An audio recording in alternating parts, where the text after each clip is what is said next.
Bases dropped on Thursday. Thoughts for Soccer's morning show. Soccer down here. John here, you there. Thanks for hanging out with us. Here's your traffic for the day. At 10:30 Eastern, keep your fingers crossed.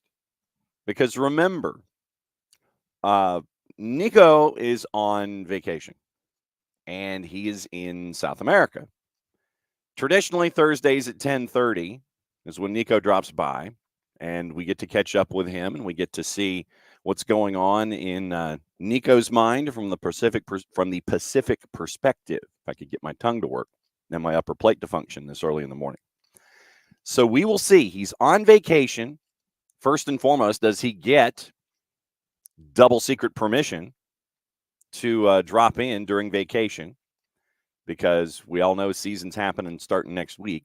Nico will be in for previews and the cast of thousands that will be tracking down. But does he get double secret permission to try to get a signal out from Colombia? And this might be our first time that we ever have a guest from South America Live. So we'll see. We will be keeping an ear out for Nico. Morning, Harry. Morning, Alex. Morning, Dell. So we'll see about Nico in 10:30. Keep your fingers crossed, and we'll see what the experience has been. We'll talk to Nico about vacation, talk to him about Valentine's Day, talk to him about what we've missed as Seattle has moved into their new, very, very shiny office training complex thing. So we'll see if Nico drops by at 10:30. 10 o'clock, Ian Cameron, the head coach of South Georgia Tormenta. He was at home, and we caught up with him to get ready for Blastoff Battle. And you might hear some construction going on in the background. So he tried to find a quiet place, and he hung out with us yesterday. And so we'll catch up with Ian Cameron, the head coach of South Georgia Tormenta, at 10 o'clock. Tonight on the network, it is the one game on the board. Johns Creek hosting Carrollton. Jason and Drew Dickinson will be on the call for that on our Mixlr channel. Remember, it's soccerdownhere.mixlr.com. So Mixlr is the live platform, soccerdownhere.mixlr.com. Set your notifications, follow along, obviously, on all of our social media. But the one match tomorrow is going to be, the one match today is going to be Carrollton at Johns Creek. Tomorrow, I will be doing the show from Huntsville, Alabama, and a hotel room to be named later. Because we got to get ready for Blastoff Battle. Tomorrow's a very, very busy day on the network. We're going to be in two places at once. I'll have the matches for the Blastoff Battle at 5 and 8 Eastern time, and we will have those games for you, and they will be on the Mixlr platform tomorrow. So I will be in Huntsville for day one of the Blastoff Battle, the inaugural tournament. And if you missed the preview, it is up on the network, where we caught up with, let me see if I get my names right. It was Alex McGrath from Chattanooga FC. It was Kieran Rowe from UAH.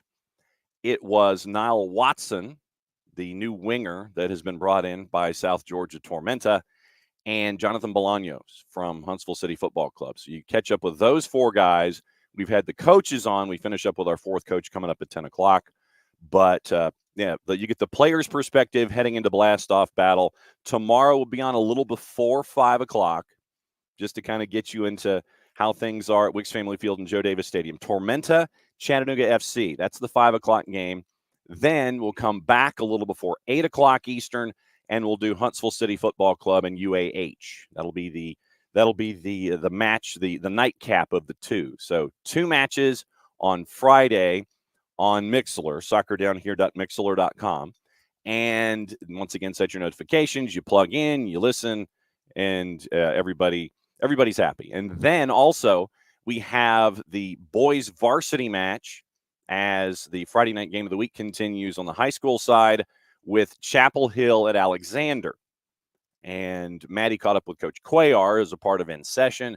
And so we catch up with him and find out about what's going on at Alexander. So Chapel Hill and Alexander is going to be on our social media platforms. So keep an eye out, kind of like how we do the morning show. So it'll be available a couple different places, probably Twitch, maybe the 280 character app and maybe YouTube and what have you. But so we'll see there. Once again, set your notifications. We're in 2 places at once. It's a 3-game Friday, the doubleheader from Blastoff Battle from Huntsville, with me and technology permitting, if we get along, and then Chapel Hill and Alexander for the game of the week on the high school side. That is Friday. And then on Sunday, once again, I'll remind you all this stuff again tomorrow. Sunday is the doubleheader to wrap up Blastoff Battle. Noon Eastern time, it's brunch, and it is soccer for you with UAH and Chattanooga FC. And then at 3:15 Eastern time, it is Huntsville City, and it is South Georgia Tormenta at 3:15. And then on Saturday, if you're up there, Saturday is a big showcase for all the high school teams. Literally, there is a day-long high school showcase that's going on Saturday, and it looks like we are going to be doing a live show from Yellowhammer Brewing.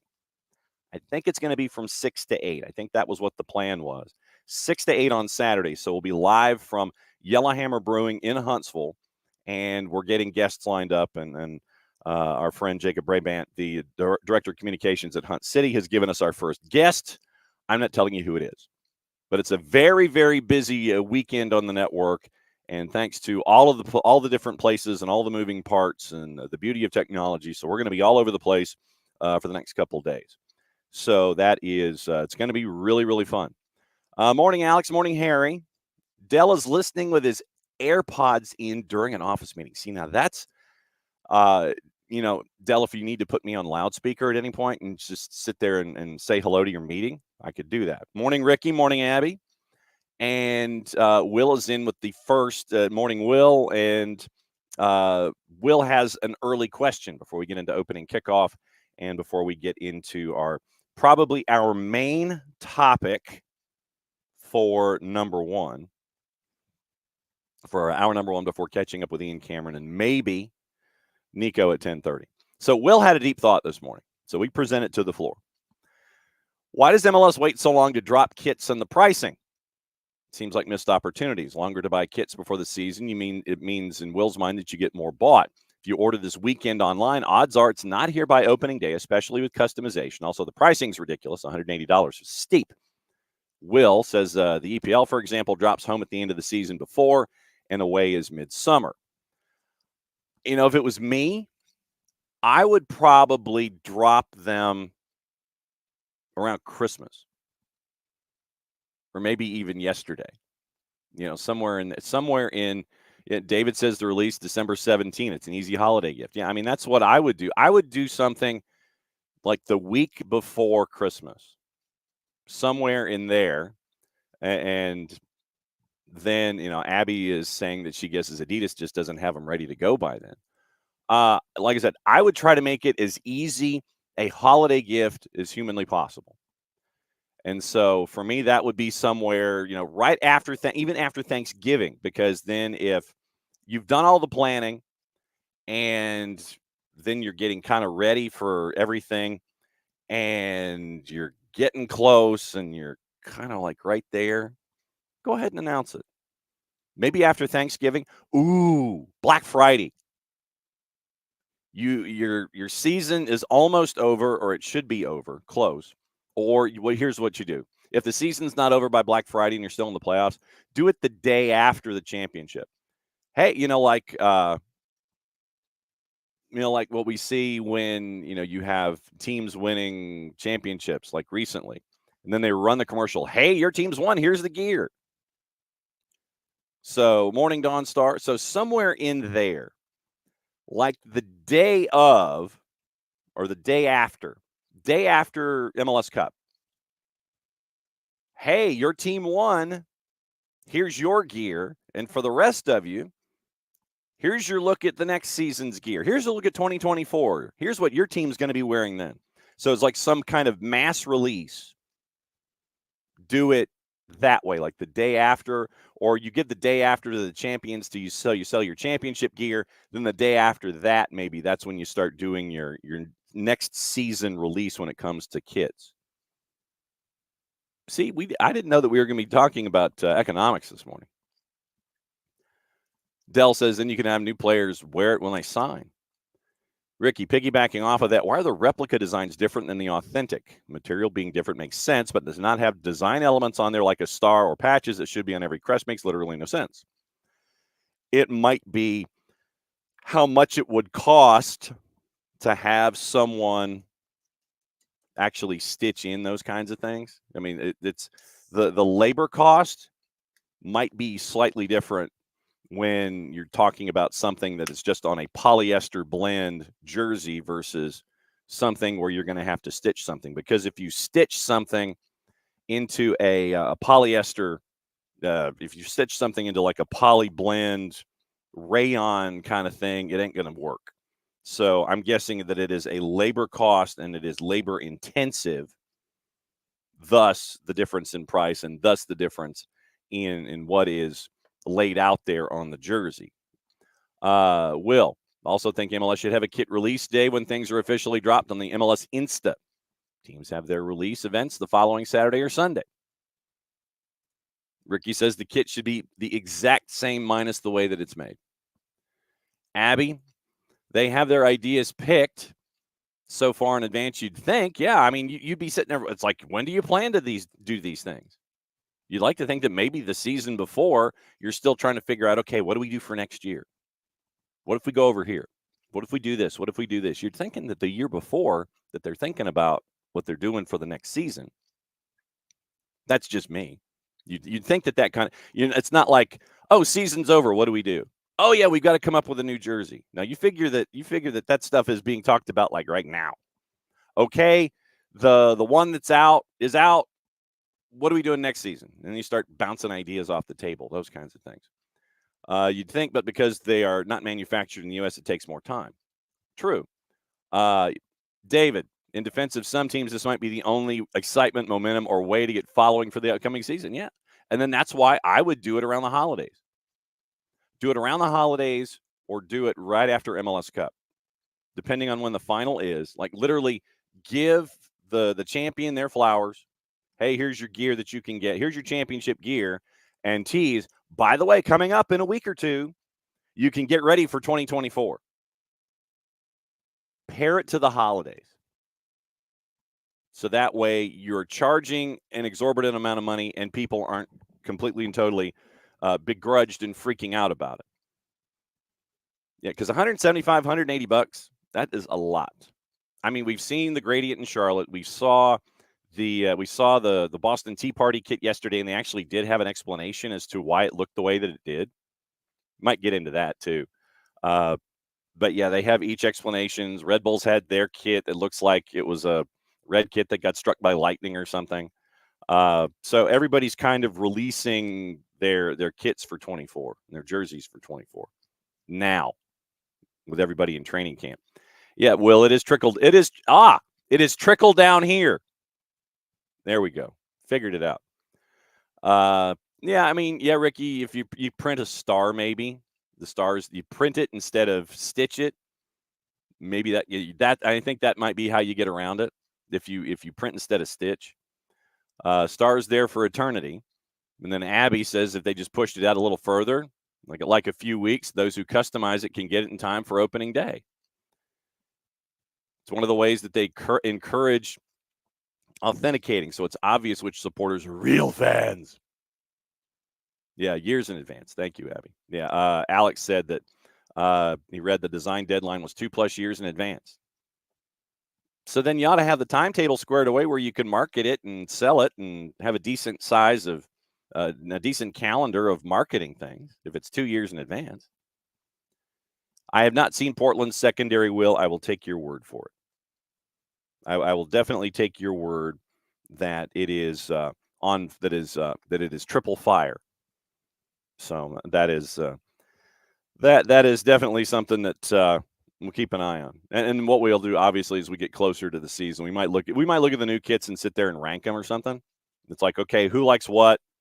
And I'm not going to do it just for Major League Soccer. If teams in lower divisions have come out with their new jerseys and new kits for the year, we'll throw them into it too. USL Championship, there might be some new designs. USL League One, there might be some new designs. Those kinds of things. So when we finish up trickle down here and we end up heading toward clothing down here, and jerseys down here, and gear down here. So trickle down here and gear down here. I think that's probably what we're going to do. So Abby is doing me a favor and showing the new showing me a link. Ooh, I do like that. Not dropping $180 on it though. That is very, very clever. What are they calling the Nature Unites kit? See now, and this is where you can have some really nice imagination. You really can sit there and push envelopes. I like that. I know why that's $180. Very, very nice.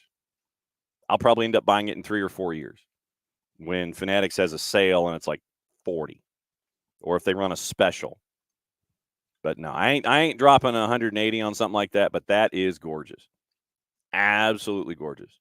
And so Abby doing the public service and the Twitch pitch and letting everybody know where they can pick it up. All right, I guess that was opening kickoff. Trickle down here was opening kickoff, brought to us by our friends at Kickoff Coffee and kickoffcoffeeco.com. There's your QR code for those of you who are checking us out on our various platforms, on the YouTubes, on the Twitch, and on the 280 character app. When you go to Kickoff Coffee and kickoffcoffeeco.com, what you do is you use the code Soccer Down Here 15. They in turn take 10%. You get 15% off your purchase. They in turn take 10% reinvested into youth games, youth initiatives, very, very cool stuff from our friends at Kickoff Coffee and kickoffcoffeeco.com. All right. And then we do the hot change. That's your scarf. If you want to see Abby in person, how do you do it? Well, I'll tell you. You pick up your Marshall Islands scarf. You pick up your Marshall Islands scarf to help out the last country on the planet trying to start a national soccer program. And I would also recommend following a couple of different folks and follow Soccer Fed MI on the 280 character app, and it gives you all the latest. And then who else to follow from there? Our friends, Lloyd Hours, the technical director, Justin Wally, one of the coaches, director of communications. And what you can do is you get to see Abby in person. And here's how you can purchase it. You go to Discord. You go to the Discord. Abby has the links. They are posted. And you can follow along and pick up your Marshall Islands scarf. So I imagine everybody here's in the Discord. Go to the Discord, fill out the forms, and then Abby can deliver your scarf to you. Forms are in the Discord. And I don't know if there's a way to pin them, then that you can, if they're pinned in the Discord, they're pinned in the Discord. They should be right there at the top. But what you can do, 32 US, and Abby gets to deliver it to you. Abby has bought two. Abby has bought two of them, just to give you an idea. I have a box here in the office that is meant to help out the Marshall Islands Soccer Federation. This is our fundraiser for them. I know that a lot of you have picked up the jersey. I know that some of you picked up the bucket hat. Now it's time for you to add the summer scarf to the mix. That is the summer scarf. It's 32. You end up DMing me, Venmoing me, or the show and getting in touch. Abby, if you are local, will get it to you. And Abby, thank you for seeing if you can pin the responses to the top of the page. So, Marshall Islands Soccer Federation needs all of our help to grow. They're trying to do things here in the country. Maybe a visit in March. We'll catch up with our buddy Lloyd Hours if they do. But they really want to try and have their first camp in October in the Four Corners, Northwest Arkansas and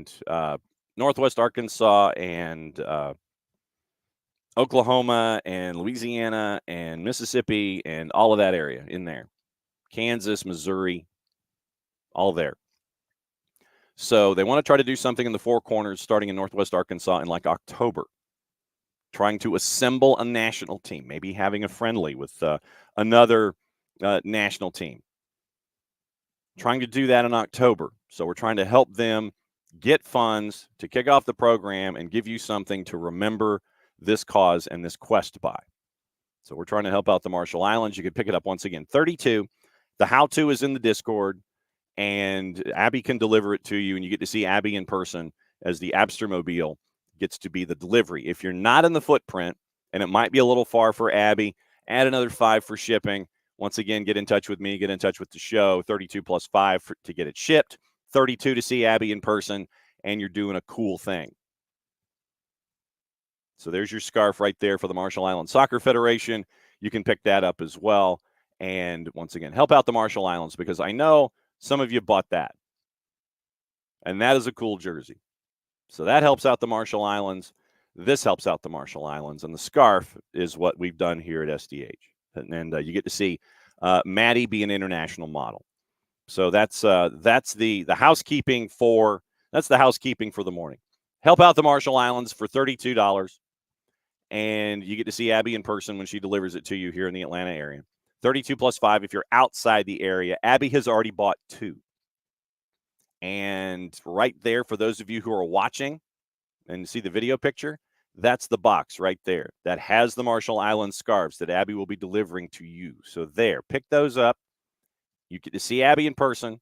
Abstermobile delivers them to you, 32 apiece. So you get to help out.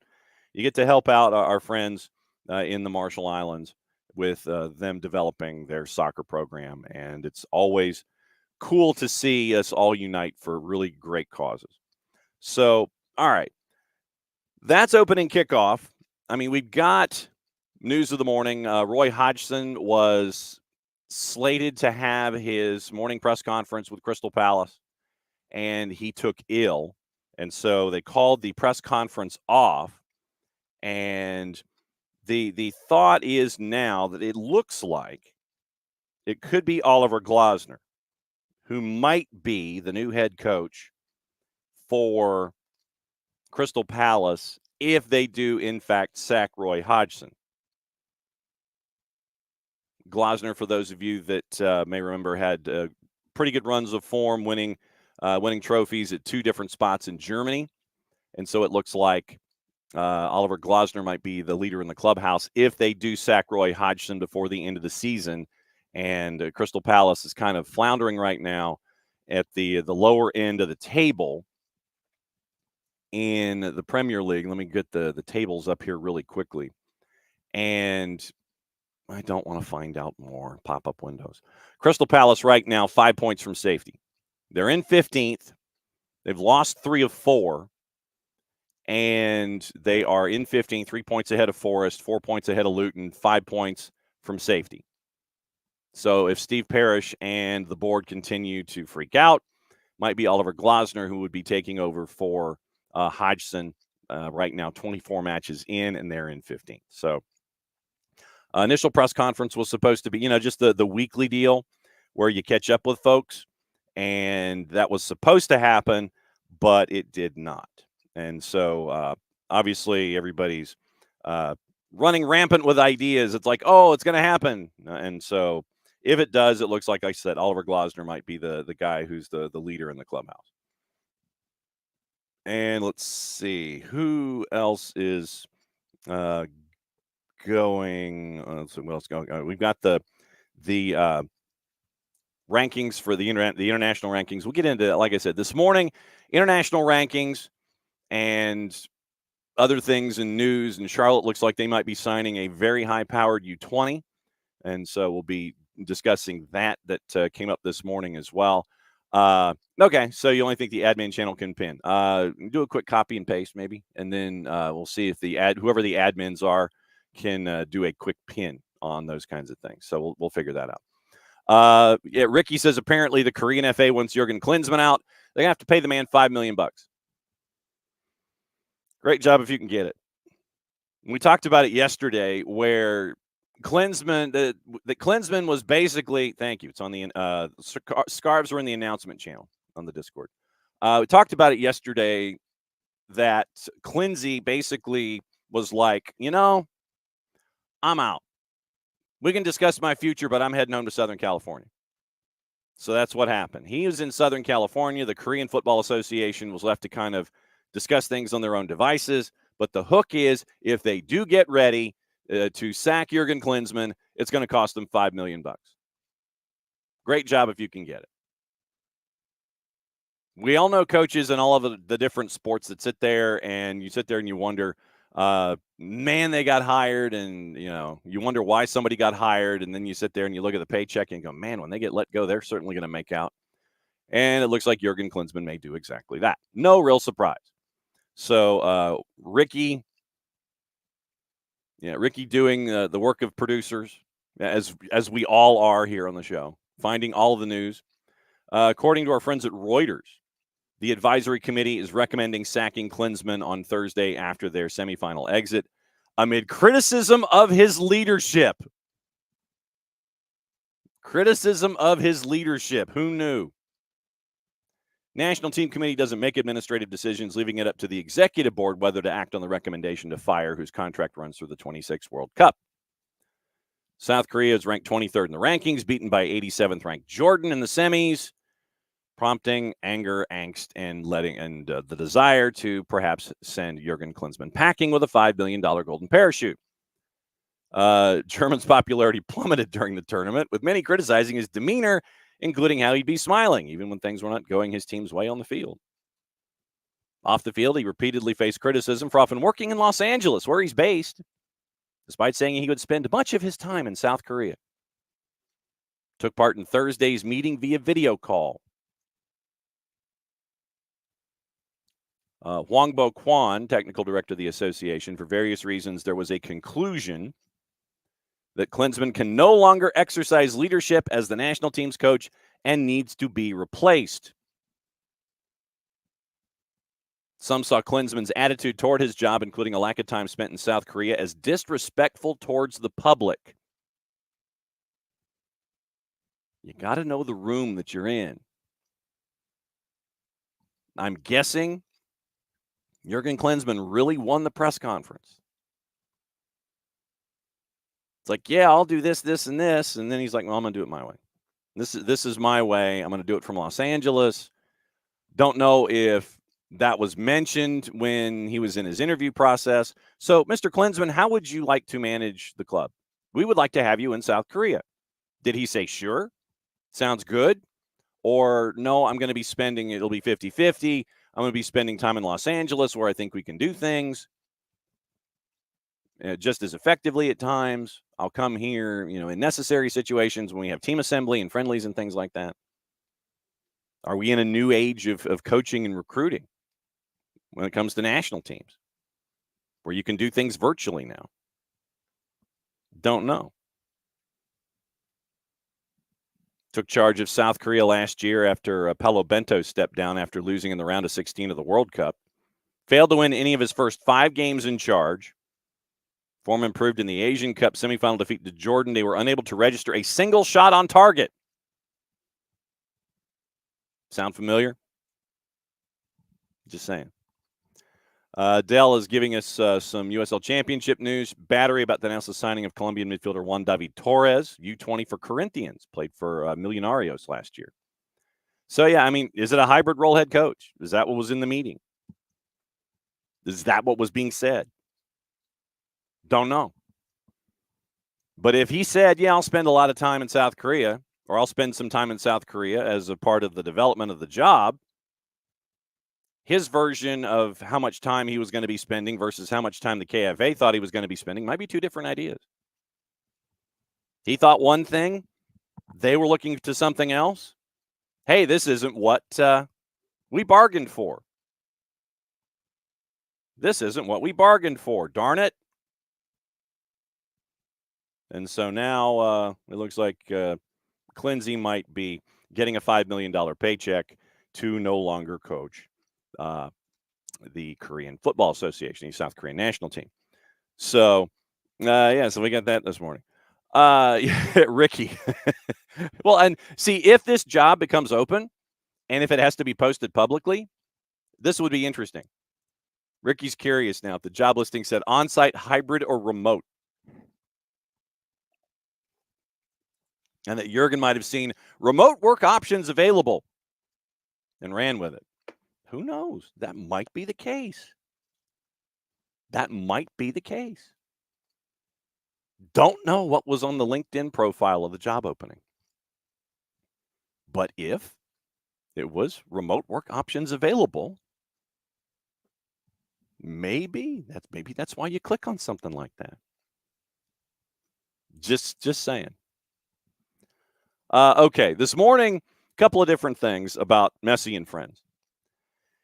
First off, I don't know if you saw this, and I will do as our other de facto morning show producers do. I will put a link in the Twitch pitch, but I will go through the article. So our friends at World Soccer Talk have a piece out. Not peace out, but they have a piece out. Martina Alcheva, radical plans for Inter Miami's new stadium reveal.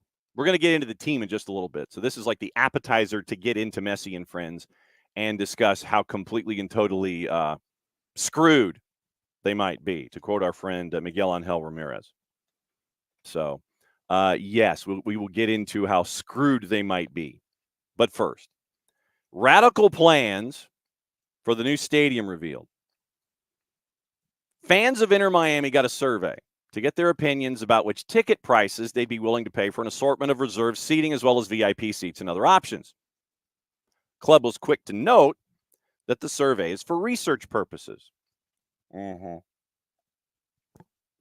Under current plans, the entire length of one of the sides of the field at Freedom Park is 100% reserved for premium seats. Club seating, group seating, and suites. For the entire length of a sideline, reserved exclusively for premium seats, is uncommon. Here it is in the States. I don't think it's uncommon in other places. Like when I read this article, the first place that popped into my head was Toluca. Or, look at Boca Juniors. Look at the Monumental and all of that one section that's got the 9-story building attached to it. I don't know what the seating is at the Monumental, but if you take if you take the chopper shot of the Monumental and you see all of the side, like the 5 stories or whatever it is, all those are suites. While prices for research purposes to gauge which options fans are willing to pay, a season ticket with club lounge access ranged from $6,400 to $23,150, which includes access to the club lounge plus food and beverage. I don't know, by comparison, off the top of my head, where that fits in with other clubs in and around Major League Soccer. That's the number, but I don't know in comparison studies like LAFC suites. Think about your shiny stadia. You want a suite, and how much that's going to cost you. By comparison, I don't know what the cost is, but club lounge access ranged $6,400 to $23,150 each. Reserve seat season tickets range from $1,000 to $3,875. So reserve seats, $1,000 to $3,875. Like I said, I don't know what you guys pay, and you don't have to say specifically what you do. But if you want to make a comment and sit there and say, well, for my seat here, it's this for comparison, because I don't want like your finances out there. Yeah, Dell, that's Dell's question. How much is Atlanta United club level? That's a good question.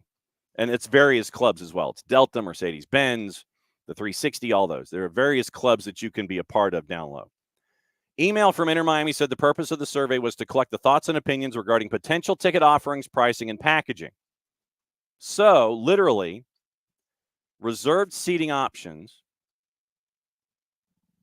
are wrapped around corners, end lines, center lines, upper reserved, lower reserved. And then that whole section with the benches, that side of the proposed Freedom Park Stadium, it's all suites, all corporate, all high-priced stuff.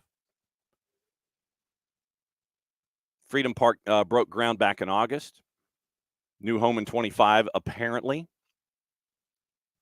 25,000-seat football-specific stadium. I still think that's too small. But I know that you can't go too high when it comes to the architecture because you're in the flight plan MIA. Moss Brothers fully supporting the development of the Freedom Park, investing money into the development. Vice City anticipates over $40 million in annual tax from the site, 15,000 employment opportunities directly and indirectly. DRVP&K is the home game venue for the time being. This week, Inter Miami sent their supporters a poll asking them to rate various types of reserve seating, VIP, and other alternatives based on their willingness to pay. Will, we're getting there. We're going to talk about Messi and friends in a second. And it'll be our deep dive for the day. Surveys only for academic reasons, as the club was careful to point out per the email they wanted to get the thoughts and opinions regarding potential ticket offerings, pricing, and packaging. Layout's got the luxury seats along the one side. Miami's going to use those prices to see what kinds of alternatives fans are ready to pay for. Season tickets reserved start at $1,000, go to $3,875. Allegedly, there are going to be more amenities that are going to be a part of the deal. So it looks like right now, the new stadium at Freedom Park is going to be one-sided if they have it their way, that it is going to end up being just that one side, and it's going to be discussing how much you want to pay. How much do you want to pay? Now, to the player side of things. And our friends at The Athletic did bumper work in breaking this story and breaking it down. But you cannot, at the end of the day, you cannot be surprised. You really can't be surprised. But once again, it goes to the issue that we have had in the past because of the lack of transparency.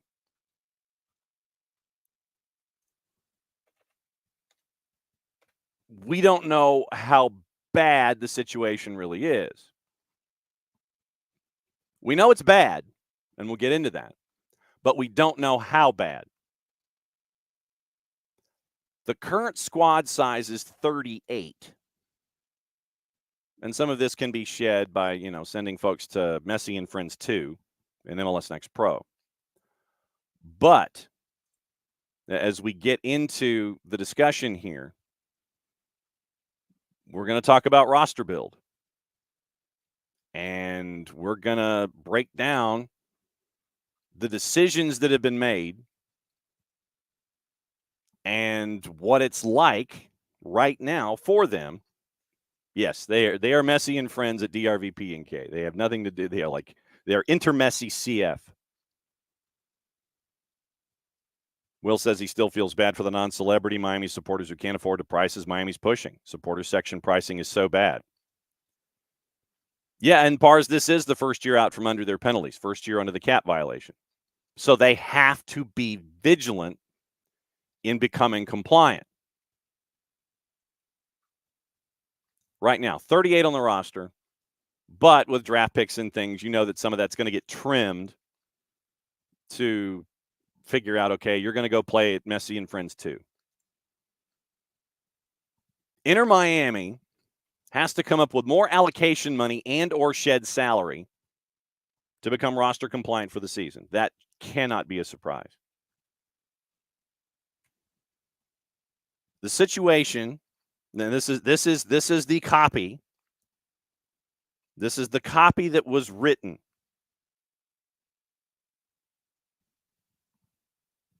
The situation is described as dire from the outside.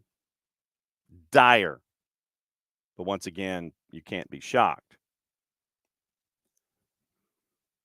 Sources say the likes of Gregory, Jean Mota, DeAndre Yedlin, Robert Taylor, and Sergei Krivtsov are available, and that the club needs to make the outgoing moves in order to comply with roster regulations. Additionally, those sources expect the club to move on from Coco Jean, either through a transfer, trade, or contract termination.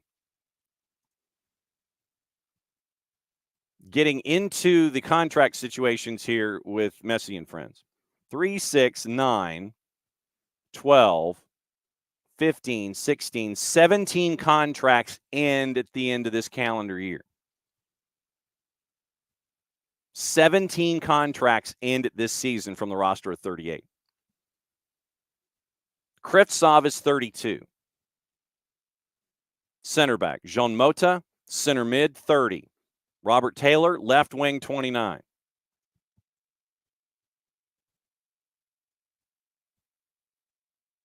And you got a lot of young guys who are on like the last year of their deals. And we'll get into the young guys in a second.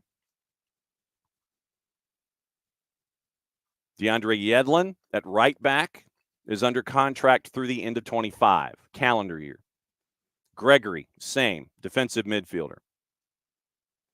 And once again, you've got a lot of young dudes, and you have some folks that are under contract through the end of 27, like Leo Campana, Tyler Hall, Santi Morales, who are U22s and probably could end up being on the Inter Messi shuttle from MLS Next Pro up to the parent club. But the interesting element in all of this, when you look at the names that are out there, most of them are on defense. Most of them are defensive players that would be the most attractive in trying to get something, anything, God, please, we need some help. Can you take him off our hands kind of transactions? Krivtsov at center back, Jean Mota center mid, Robert Taylor's a part of the offense and is ready to drive folks crazy. He does a very good job of that at times.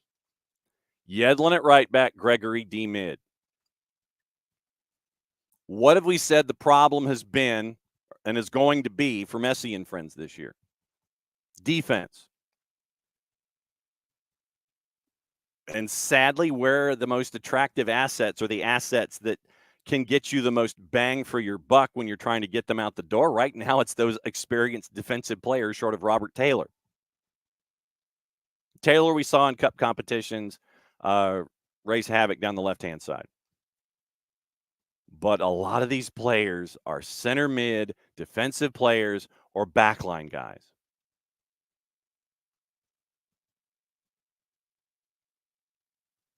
And that's where you are right now with Messi and friends. Coco Jean, they probably will use the roster exception if they can't find anybody who's interested. Tommy Scoops, Tom Bogert, who is lead writer on the piece, goes, essentially, Miami's at the point where they need to consider an outbound move for any player on a significant salary ahead of the February 20 roster compliance deadline, the day before the club's opening match against RSL. A high-ranking sporting executive at another club told Bogert, quote, they are screwed, trust me. They are screwed, trust me. So the salary guide, going back to our friends at the MLS Players Association. So salary numbers, going through those guys that we were just talking about. Gregory at 725. He's a prime target. Coco Jean at 720, prime target. Krivtsov, 555 base. Compensation, 614.5 total. And like I said, these are last year's numbers. Jean Mota, 750 base. Compensation, 828 and 3/4. Robert Taylor, 276 and 303. DeAndre Yedlin, 825 base, 873, 750. Mike, you probably could include Robbie Robinson in there at 200,000. But all of those dudes above 500,000 on the books last year, that's what you're staring at. Those are the folks that Chris Henderson and the front office are going to have to sit there and go, hey, what do you take? We have these folks. And you're going to have so many folks get the phone picked up It's like Messi and friends on line 2, sir. And you pick it up. So, Messi and friends, what's on your mind? Hey, we're looking to, we're looking. Some of these folks, it just isn't feeling right this year. Okay, yeah. So what's on your mind? Well, we're looking to maybe send some folks along. Would you have an interest in, say, Robert Taylor? Sure. Yeah, it sounds great. We need help on the left-hand side. That'd be fantastic. And this is exceedingly generic MLS executive on the phone. Robert Taylor is just an example. So Robert Taylor sounds good. What are you thinking? Well, what if you gave us, some AM or something? Well, how much are you thinking? You got like 500,000 in AM? Oh, I'm sorry. I can't do that. That's just entirely. I don't have that much allocation money available right now. But maybe you check back in a week. Then maybe we could talk. Maybe I can, figure out some, more money under the cushions or something. I could maybe find some sofa pizza to help things out. So can you call me back? Oh yeah, sure. I'll call you back. Click. Ring ring. Messi and friends on line 2, sir. Hey, how's it going, bud? All right. What's on your mind? Well, we're getting to the beginning of the season here, and there are just some guys that don't fit. So, would you be interested in, say, Sergei Krivtsov or DeAndre Yedlin? Oh, DeAndre Yedlin. That sounds good. Could always use an experienced right back. What are you thinking? Do you have like 600, 700,000 in allocation money that we could have? Oh, I don't know if we can do that. That phone call is going to be happening all across the league. And what will be interesting is to see who stays, meaning domestically, who ends up being a property that stays in Major League Soccer, and who gets moved on. There were reports that that Gregory and Jean Mota were being looked at in Brazil. You better do that because that's outside of that. That's outside of the purview. That's outside of the of Major League Soccer, and you get to sit there and deal with countries that still had transfer windows that are open. So the winter transfer windows. So like if you were dealing with, say, South American nations, Argentina's open till Monday or till Sunday. Yeah, today's Thursday. So they're open till Sunday. You could deal with an Argentine club until Sunday. That might not be a bad place to pick up the phone. You've got a lot of the Eastern European countries that are still there. Peru is still good till the 26th. Uruguay is still good to the 26th. Vamos Venezuela, still good to the 27th. You want to deal with the Chinese league, you've got till the end of February. Colombia's window continues until March 1st. Brazil until March the 7th. So if you're looking for places to try and send players, South America might be the place to pick up the phone and look. And that way you're getting cash, perhaps, depending on the club. You're keeping relationships open in South America. You're sending players down there that are a tangible asset for you. The article continues. MLS has not announced specific roster rules and regs for 24 yet, which is another thing. If media and fans were able to see the rules of engagement, we'd have a better handle on how things are across the league, not just with teams that we follow, not just with teams that we hate, and we want to sit there and kind of hate watch, but just for the status of the league in general. In 23, the salary budget was a base of $5.21 million for the senior roster. Base because DPs hit the cap at that senior max budget charge at $651,000. No matter what they get paid. So Lionel Messi with his NIL could be $50 million. He's a $651,000 figure on the cap of 5.21. You can still pay him whatever you want. You know, like Saba gets over 2, Gigi gets over 2, but on the cap, a DP is $651,000. Less for young DPs. I think that's $200,000 for the U22s. Budget is set to rise by a fixed amount laid out by the league and the CBA. We all know about the AMs. That's handed out to you. In 2023, Miami had 10 players over the max budget charge. 3 were DPs, Messi, Busquets, and Gregory. Joseph and LGP are gone. Salary budget charges include transfer fees, so others may need to be bought down as well. We were looking at Gregory as that shining example of someone who could be bought down to open room for a DP. Once again, from the article, an exact number of how much allocation money Miami or any other club needs is not public. And the public also does not know exactly how much allocation money they had left over from previous years or borrowed ahead from the future. That would help us understand the process. But last year, Miami had 10 players over the max budget charge. 3 of them DPs. 2 of them have exited. So, shocking, once again, no one in this case.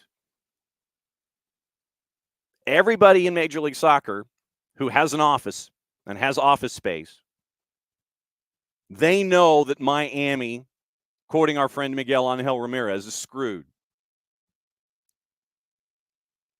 So they are going to all be watching. All these clubs, they're going to be watching what's going on with Messi and friends. They're going to be watching like a hawk because, once again, they're just coming out of that watch period where they had 5 DPs when they said they had 3.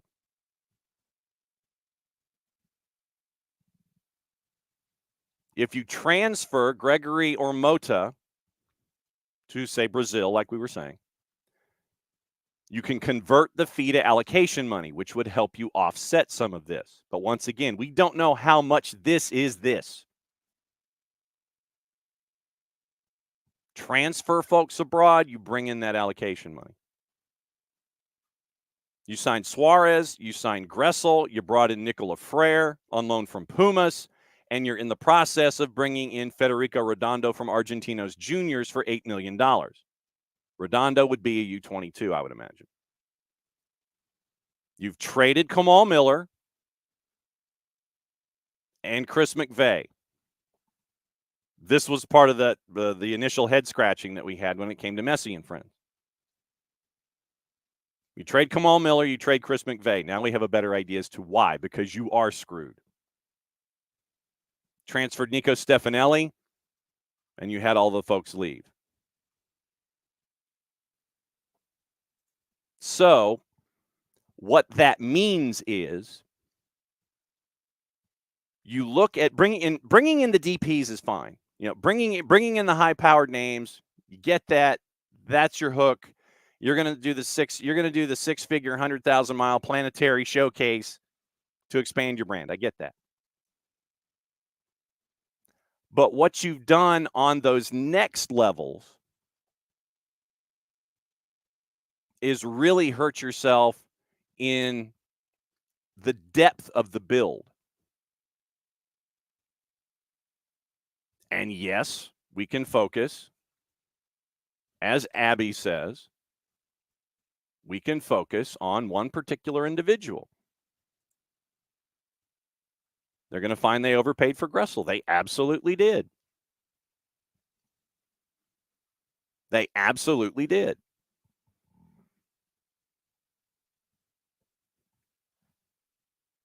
And you need players in a situation like this. You need players that can do more than one thing. And where Inter Miami is right now, you're going to be moving experienced players along. We talked about those dudes that are on the board. It will be interesting to see just how much money between the cushions will be used. If anybody is going to do Messi and friends a solid from a front office perspective, or is it just going to be one of those, crazy Eddie bargain basement sales? Our prices are insane. We've got Robert Taylor and DeAndre Yedlin. $199, $99 a month, one of those kinds of things.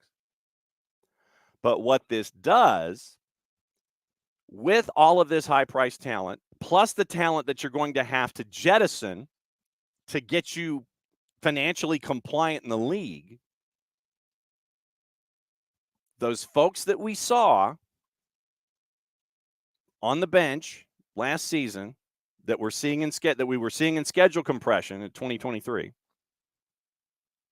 plus guys that we saw early on through injuries early here in the globetrotting extravaganza, plus folks that you saw and heard here on the network last year when Messi and Friends 2 was playing Atlanta United 2. You're going to have a lot of young dudes step up. And boy, are they going to have to step up. Because, once again, with all of the experience that's going to have to go out the door, you're going to have to get a lot of impact from maybe an Israel Boatwright. If DeAndre Yedlin goes, that means that Israel Boatwright's going to be in the mix at right back. Benya Kremoski, when he comes back healthy, he's going to have to run in the midfield. We saw last year and we knew 2 years ago in his time with the Twos that he was going to be a talented player. I don't think we knew it was going to be this talented, but Benya Kremoski is going to be someone who's going to have to be relied on a lot coming off a hernia surgery. Noah Allen at 19 is going to have to be relied on a lot. And we saw Noah Allen in Saudi Arabia. Like I said, that one visual of Noah Allen, who looked like he was deep safety trying to make sure that the receiver wasn't going to get the 9 route. Noah Allen's going to have to do a lot of running. David Ruiz, Tomas Avilas, guy like Edson Ascona at left wing. If you get rid of Taylor, that means that Ascona is going to have to step up. You don't have Facundo Farias, out for the season. Lost in training before El Salvador 2. Lawson Sunderland in central midfield. We've seen him the last handful of years with Messi and Friends 2. Schneider Borgelin up top, who came in from New Mexico United. All of these young dudes,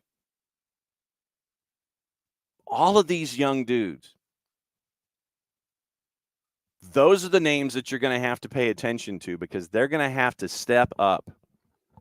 You're going to have to get production from those guys. Hall, Boatwright, Kremoski, Allen, Ruiz, Avalos, Ascona, Sunderland, Borgelin. Names that were nowhere close to the bingo card. That's what you're going to have to rely on to help you navigate all of these things.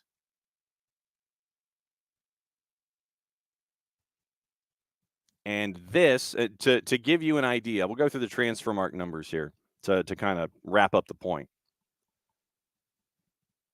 Transfer mark value on Boatwright, $50,000. Noah Allen, $800,000. David Ruiz, $1 million. Kromoski, €3.5 million. Ascona, $300,000 in value.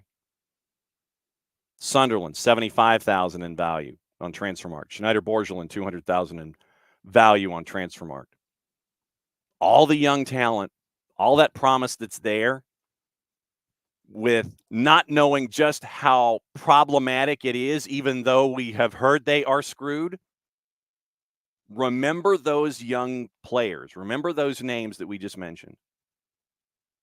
That's what's going to have to get Messi and friends through this season.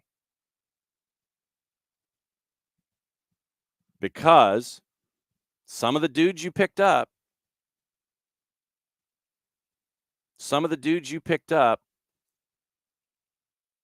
can only do one thing, and they're being paid a lot to do that one thing.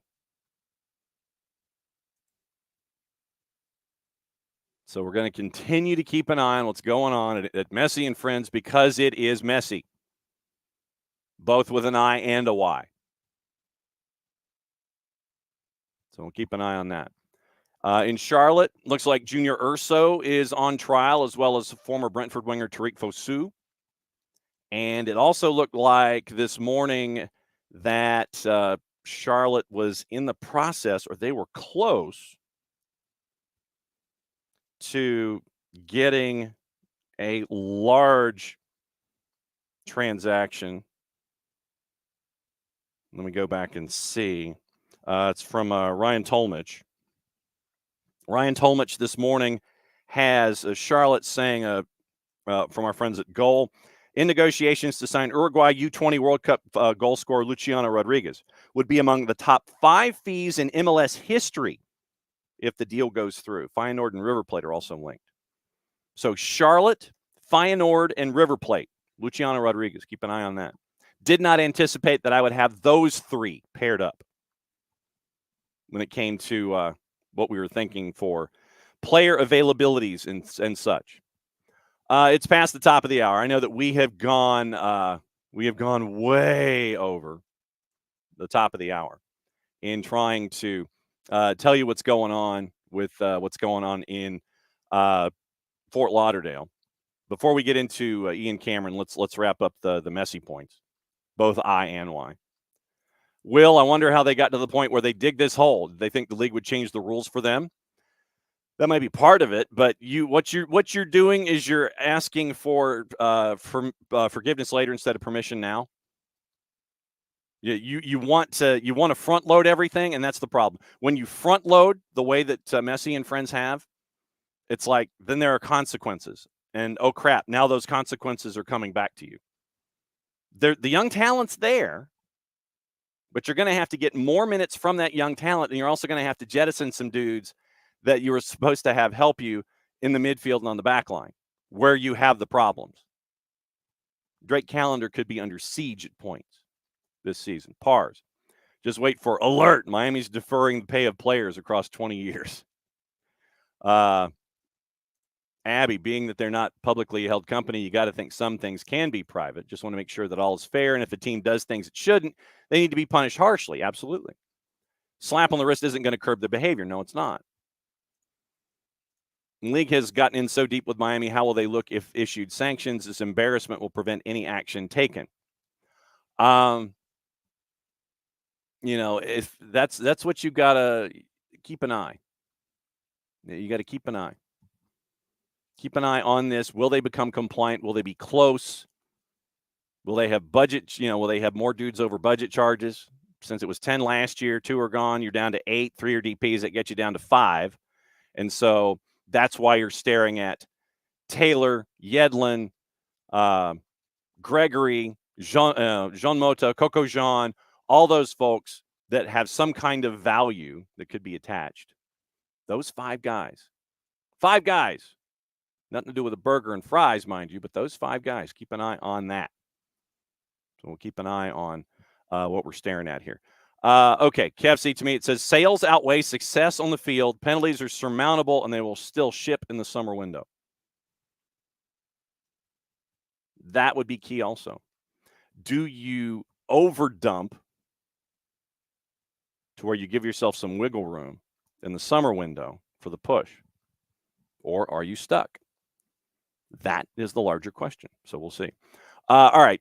Blast off battle kicks off tomorrow in Huntsville, Alabama. We will be there for the whole weekend. Fantastic stuff. Thanks to all the teams that have been there to help us out and get all the information out there. HuntsvilleCityFC.com for all the information that you might need if you're going up. It'll be great to see folks. We got games on Friday. Looks like we're going to be at Yellowhammer Brewing on Saturday night. We have the brunch action and the afternoon action on Sunday with the 4 teams that are going to be there. The last coach that we haven't had the chance to catch up with is Ian Cameron, the head coach of South Georgia Tormenta. And it's time to catch up with him and find out what's up with Ian, with the construction going on at the house, and all of these different things that are going on with him. So here's our conversation yesterday with Ian Cameron from South Georgia Tormenta. All right, so Coach, now that you've had a couple of days to kind of decompress, analyze, look at what happened out of the blocks with the Mercer match, takeaways, or was it just learning these first steps here in 2024?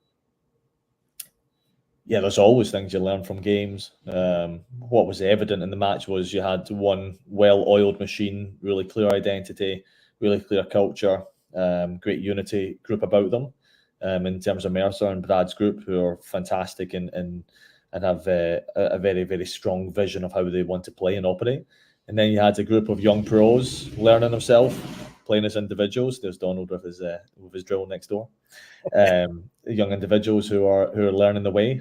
And there's a lot of good things to take. Again, in the immediate aftermath after games, you tend to get myopic on results and so forth. But as you watch it back, there's a lot I really enjoyed about the group's performance. And then there's a lot of areas to grow. And it gave us a clear indication of certain aspects that some of these boys need to learn on real fast in terms of transitions against, how to break down a really competitive deep block. And then those are challenges that won't come up every single game, but will come up in moments of games, and it gives us an early indication of some things to work on for sure. And when you come into this weekend where it's going to be 2 matches in a 3-day period against different competition, are you the kind of individual who will sit there and say, okay, we need to focus on ourselves. I'm not really looking at my opponents because we're still here in preseason and getting ready for things? Or has there been study hall in getting ready for, at the very least, opponent number 1 to get you into the rhythm of the weekend?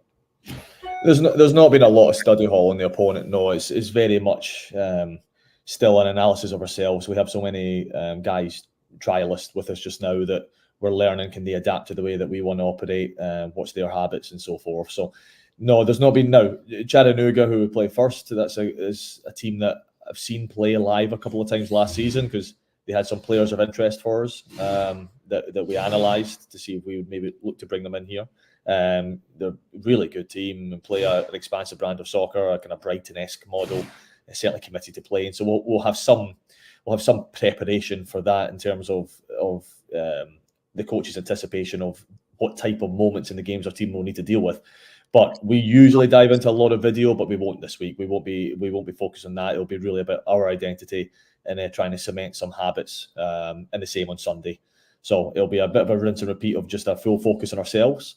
And then likely the following week when we play Jacksonville will be the same. And then as we enter the Charleston game, as the kind of the mock-up pre-tournament test, that's probably the one where we'll start working through a week's periodization, video analysis, and a normal routine of how we prepare for a game, how our training sessions, how our workload would work prior to a Saturday game in anticipation of Fuego and opening night. So that's when we'll start turning our attention to the opponent, and certainly Charleston will earn our respect with the competence that they have. But I think I can guess already some of the challenges we'll face. The level of competition this weekend in possession will be a lot higher than what we faced last weekend. So we'll need to suffer against the ball a little bit more. But likewise, I anticipate that will give us more opportunities in possession because the game will have more of a pro-like flow of back and forth as opposed to a kind of one-way traffic and dealing with counter-attacks and so forth. So that'll be a welcome challenge and probably a little bit more indicative of USL 1 play. When it comes to all of the new players that are coming in and the young players that are coming in, because you have your share of veterans who are coming in new faces this year. You've got the younger players that are a year older that are still learning. You got young players who are coming in that are fresh, and you have the mainstays that are there. It almost seems like you and the staff have to come up with 3 separate ways to deliver a message to get the message through, because with the veterans are used to the grind. They know what is going on, but they need to know how to do things your way. The younger players are in a way to sit there. They're there to learn. They're learning from the veterans. They're learning from the staff. The holdovers and the mainstays, they know what to expect, and they can be the messengers both ways to the younger players and to the veterans that are coming in. What's it like almost having 3 separate ways to have to deliver messages when it comes to preseason? Well, I think you framed it quite well there, to be honest, John. I think you gave a nice summary of what you do. I mean, I think our situation just now, some of the veterans we have, and we've not got many, is not as many as other teams will have, will certainly be on the younger end in terms of squads within USL One league play. But the veterans we do have, some of them are coming back from injury just now, so they are in a position on the field to where we kind of empower them to be a secondary voice, to have lots of micro conversations with the younger guys during the course of the training, to give them anecdotal experiences and understanding of how to operate, how to learn to be a pro. So yeah, there's a lot of empowerment of those guys to try to use their experience. And to be quite honest, some of those guys have got as much experience in the professional realms. Doyle has as much experience as a professional as I do, as all of our staff do. So we can lean on him a little bit. Aaron Lombardi the same. Both of those guys coming back from injury. So those guys are powered a different way. I think the guys, like you say, who are in that middle ground have maybe been with us longer in the tooth in terms of their experience with the staff. Their job behind the scenes is to say, okay, guys, if you feel Ian's getting hard on you, if you feel Jordan's getting hard on you, or you feel like this is a grind, or you feel like the overload of information is too much, trust the process. We've been through it. Jake Dengler, he's been through it. He's went through that overload in information at the start, maybe felt like he was just treading water or not actually thriving at first, but then over the year they start to immerse, they start to understand. So they can help us just say, look, trust the process a little bit, understand why the coaching staff are the way they are, but their loyalty and their return to the organization is proof of concept that there's trust there, and there's method to the madness. And then the young guys, it's just immerse yourself, and although there's a lot of tactics put on them and so forth, and we certainly looked robotic on Saturday because there's a new system of play, and they're learning where they're supposed to be in the field, and they're losing the instinct with which they play.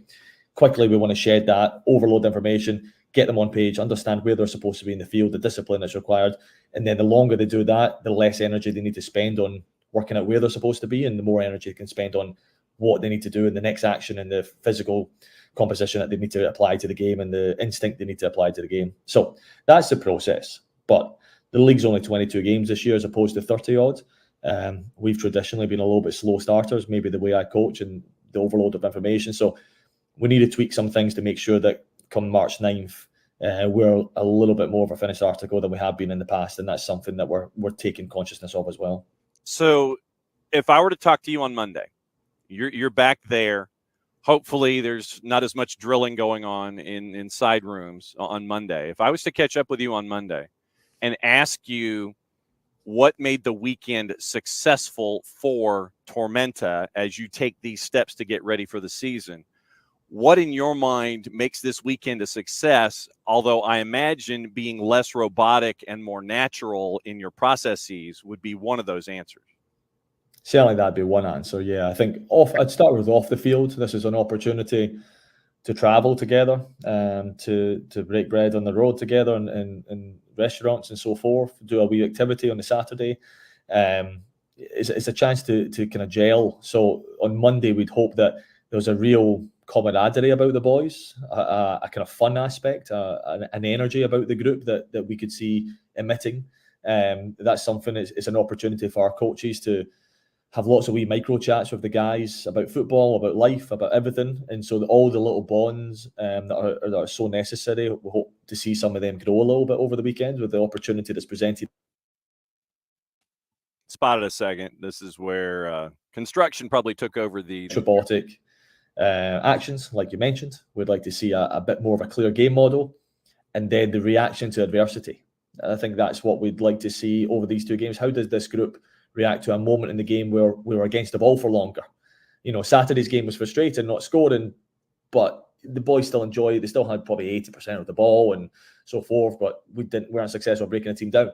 The game's going to be much more back and forth. It's going to be much more like a basketball game this weekend, with all three teams in our pod, certainly possession orientated, if you want to call it that. So that's going to be fun to see how they react to that, and we'll learn a lot about individuals.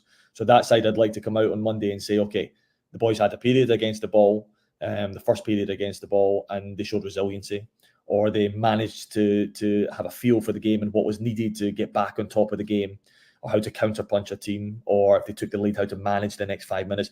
Those game management moments, with 2 games in quick succession, we're going to have a lot of content and a lot of things, a lot of knowledge out of that 180 minutes that we'll have to see what kind of personalities we have and how they respond to different situations. And that's going to be incredibly important. So then we'll arrive next week with quite a clear identity on, okay, we're now within 2 and a bit weeks until we open up. What do we really need to focus our energy on, and what is the hole in our model right now? And that's going to be good kind of food for thought for the staff. Looking forward to it, my friend. We will see you up there as a part of our broadcast schedule. So we're all on the road for the first time this season. Brilliant. Yeah. That's what it's all about. Yeah, man. So we'll see you up there. Looking forward to it, my friend. Just be safe. Safe travels, and we'll catch up with you at Blastoff. Thanks for hanging out. I'll see you then. Brilliant, John. And there you go, Ian Cameron, the head coach of South Georgia Tormenta. Once again, we're going to have all 4 matches from Blastoff Battle on the network, and it'll be really fun. It'll be a massive, fun experience. All 4 matches up there, Kefsey says. Weather's beautiful for them all. Hope it stays dry, from your lips. We have, by the way, since we are here, maybe, hopefully, possibly getting Nico in 8 minutes. We'll see about internet and South America. But we do have a little bit of this, and it's fun.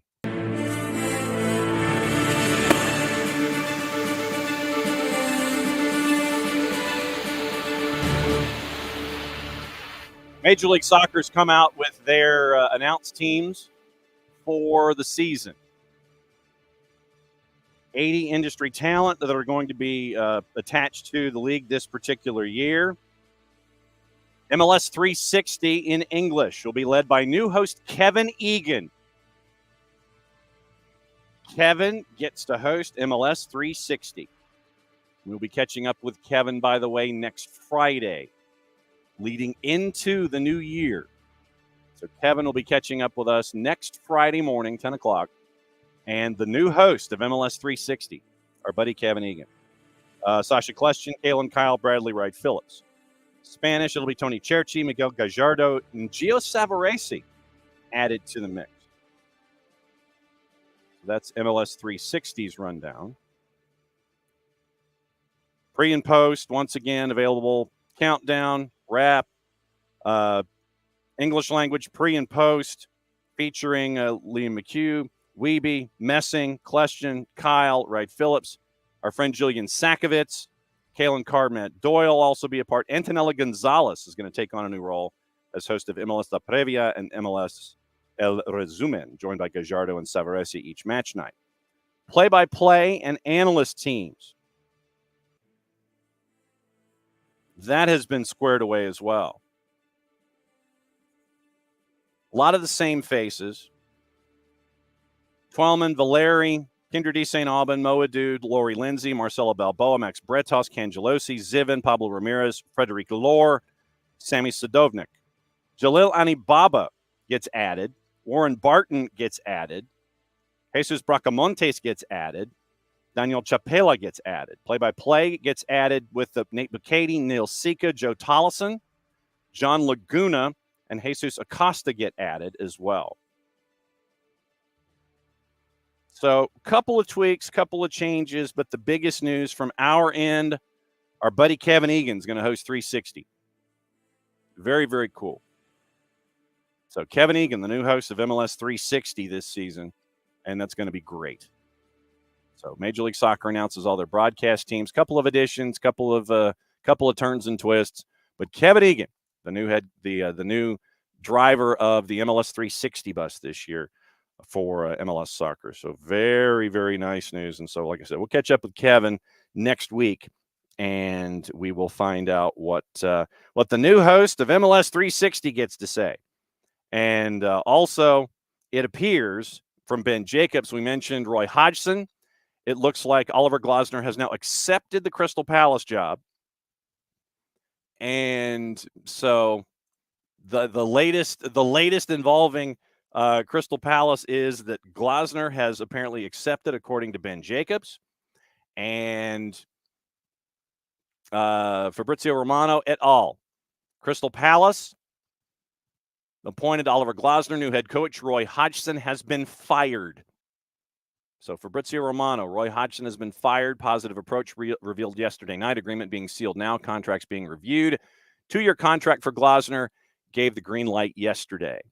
So there you go. Done deal, according to Transfer Sector. Not quite a here we go from Fabrizio Romano, but Crystal Palace have appointed Oliver Glasner as new head coach. So once again, not necessarily a big surprise in all of that, but you had Roy Hodgson take ill this morning, no press conference. And so then from there, you end up with the new hiring, apparently, possibly, probably now, of Oliver Glasner, according to Fabrizio Romano and others.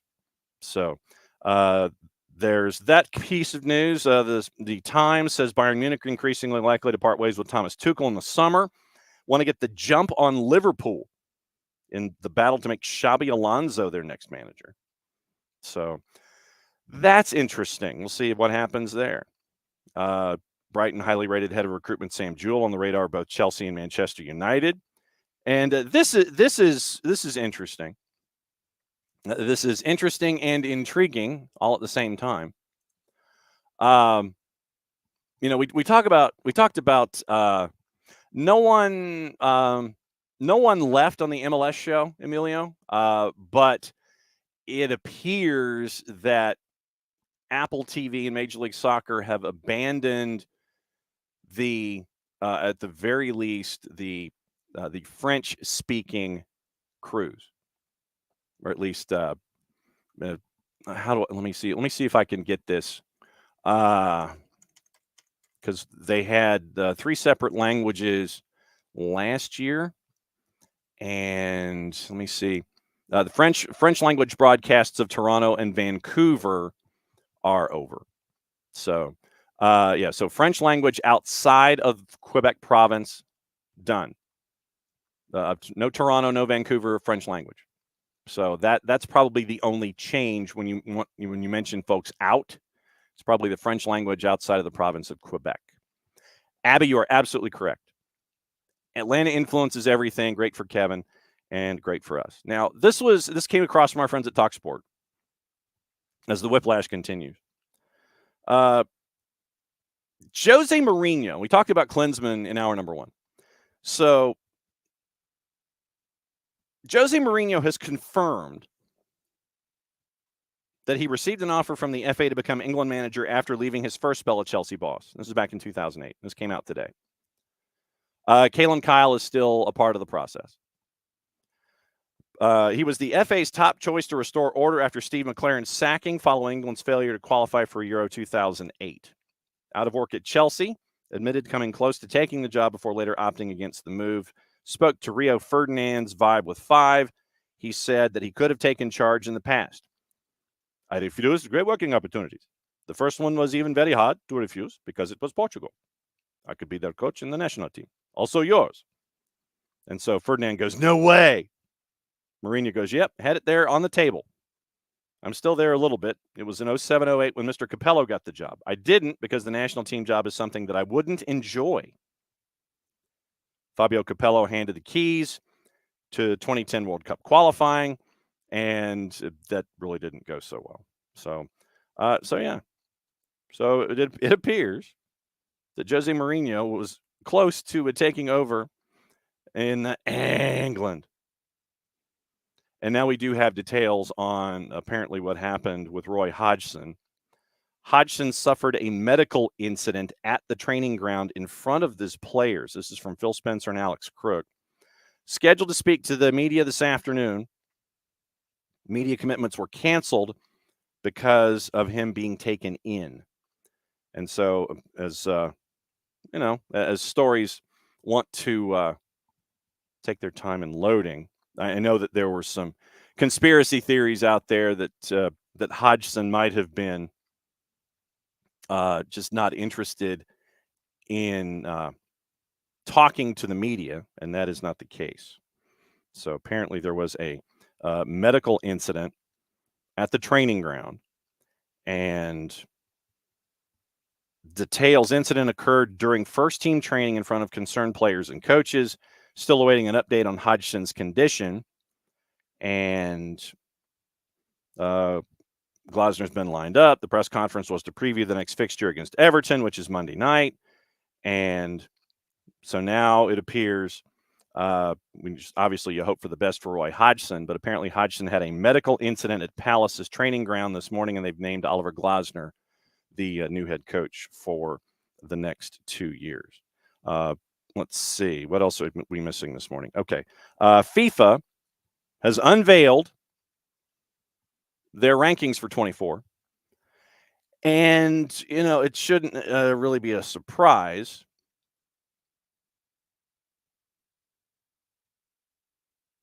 It is Argentina still at number 1, France in second at number 2, England at number 3 after their qualification to Euro 2024 late last year, Belgium 4, Brazil at 5. Brazil at 5. Are you serious? Brazil at number 5 right now? What? That Brazil is a mess right now. They are an absolute mess. So the rankings, Brazil is 5, Netherlands 6, Portugal 7, Spain, Italy, Croatia 8, 9, 10. So that's your men's world rankings right now. Brazil, and I guess just because of points accrued more than anything else, everybody stayed the same, 1 through 10. No real surprises in the first season. But Argentina, France, England, Belgium, Brazil. Brazil is in a world of hurt right now, and they're number 5. They're 6th in qualifying right now in their group, and they're 5th in the world. Netherlands, Portugal, Spain, Italy, Croatia. Seriously, I'm going to have to go. Circle gets the square. Disagree, Abby. Somebody paid dollars to get good numbers. Yeah, jeez. That I am just Yeah, I mean, but that's the thing, is that when we talk about teams and players and national squads, a lot of this is done on reputation. It's done on reputation. And reputation sometimes needs to carry a little further than it does. A couple of other transactions in Major League Soccer before we go into world news and things. Minnesota United have loaned Mikael Marquez to a Swedish club, VSK, Vastera Sportklubb. Purchase option opens an international roster spot. Signed from Eskilstuna in Sweden in early 23. 1 substitute appearance for the Loons in league play, spending most of last season with Loons 2. By the way, Minnesota United still do not have a head coach. We are 10 days away, 9, from the beginning of the season. No word on a search. No word on anything. You're on your second substitute teacher because your first interim decided to go and jet and be the new head. By the way, he's the new head coach at Indy 11. You're on your second substitute teacher. Your chief soccer officer just got over here after being signed in 2023 agreed to last calendar year. Your chief soccer officer has finally been over on this side of the Atlantic for a couple of weeks now. Players have started drifting back into camp. You're still on your second substitute teacher.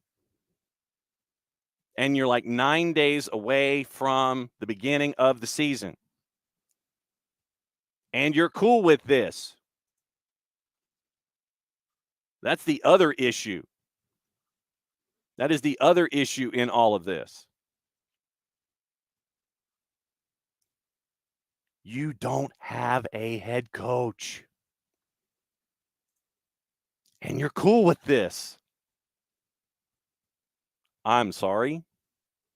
I've got Minnesota dead last in the West. All of this chaos and a lack of attention to detail. I've got them last. I can't. I mean, we'll obviously look at it more, next week.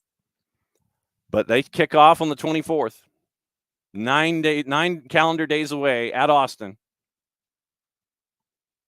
And you're on your second interim head coach. And you're cool with that. Well, good on you. If I was a Minnesota United fan, I would be frustrated all to ish with what's going on. San Jose, we mentioned Jarrett's Earthquakes. Are they expecting a new DP? Big things from Amal Pellegrino. Luchi Gonzalez says they're looking to add a DP, attacking mid, second forward. Because remember, Cade Cowell is out. He's now at Chivas for the club record fee of $4 million. Pellegrino comes in from Bodo Glimt. Galaxy and the Timbers also looking to try to get things done. And Galaxy are looking like they're getting close to Joseph Paintsel from Genk. Still chasing after DPs. Remember, they signed Gabriel Peck to that 8-figure deal. They agreed on 8 figures to get Gabriel Peck in a couple weeks ago. Portland brought in Kamal Miller and Maxime Crépeau. So that should help you out on the back line. Evander, Santi Moreno.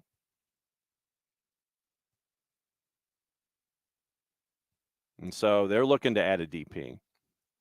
Red Bulls brought in another U22. Emil Forsberg is still doing video game type things.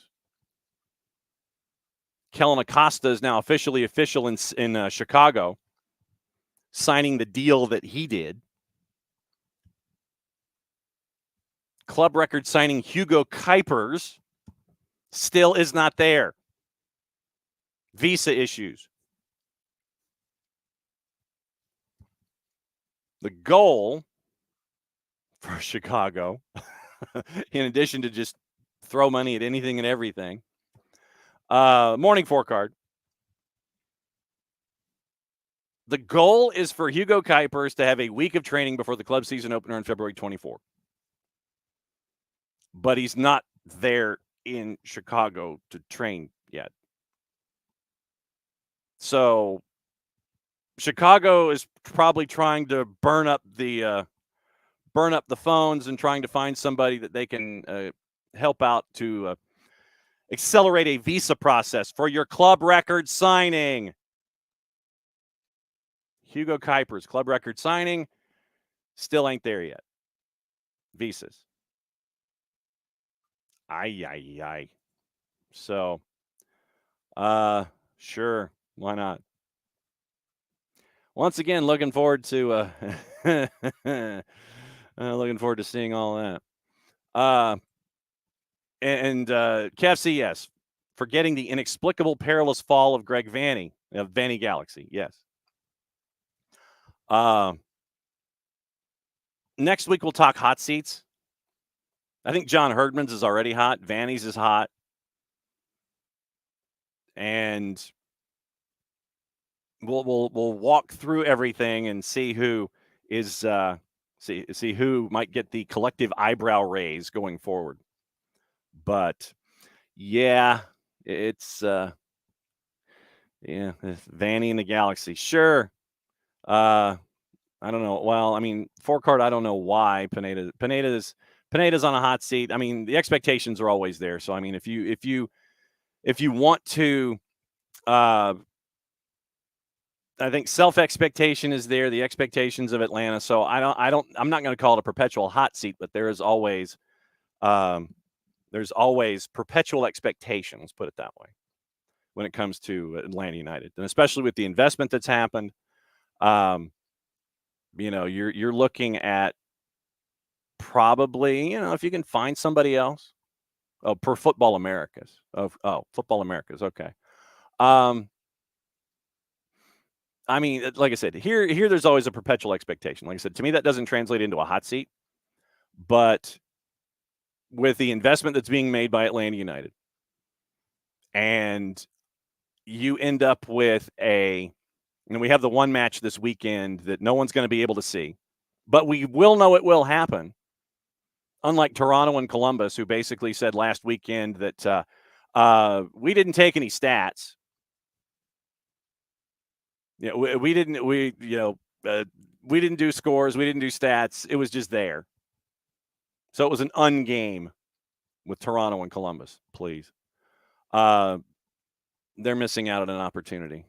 Instead, we're going to be secretive about things.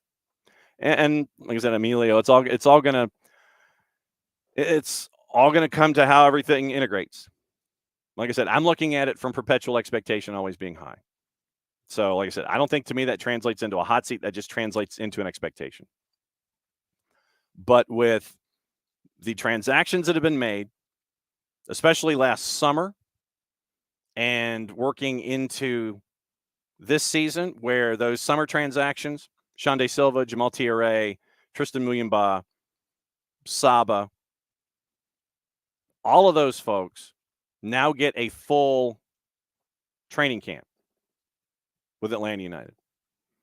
And what we've seen so far, because when your club says, yeah, we'll televise as many of them as we can, then you get to see the development first and foremost. You get to see all this development. You're seeing these relationships. Yes, you're resting Gigi. Stian Gregerson is getting reps. Bart Sleesh is getting reps. But remember what happened last year when Giakoumakis was brought in.